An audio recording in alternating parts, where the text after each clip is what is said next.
Panonzi pano nyaya dzemahureso futika hede. Nasi tiri kuzeya nyaya iyo iri trending muma streets edu epa social media. Nyaya ya Sonja, ex-wife wa Wicknell Chivayo. So in a viral video that's circulating, Sonja has finally spilled all the tea. Hansi, it was never love. It was all about the money. I think I was more emotionally involved than I should have been. This separation, you know, like I used to be like, what does this mean? Why is he doing this? And 2024 ain't none of that. Give me my check so I can move on. That's where I'm at. That's the energy I'm at. And guys, we need to just rally behind that now.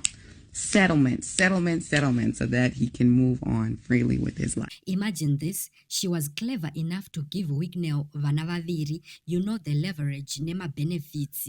Hands give me my check so I can move on. Zvataurwa izvi zvinoreva kuti she's demanding a financial settlement from Wicknell kuti arambe achirarama soft life. Zvese zvakuzobuda pachena manje. Wicknell refused to sign my divorce papers because they will go half-half in everything that they have. Their marriage was based on community of property. So if he signs, he loses half. That's why he keeps on holding to prenup. So for now, Wicknell ari kungotenderera achiitira Sonja zvese zvaanoda, from my expensive holidays to allowances. Asi pachokwadi iyi ingoriwo temporary settlement. Zvagara, you can't marry Mbinga and let him walk away without sharing my properties. Ndokunenge kutori kupusa ikoko. So you did well, darling. Secure the bag. Muri Zimbabwe, what's your take on this drama?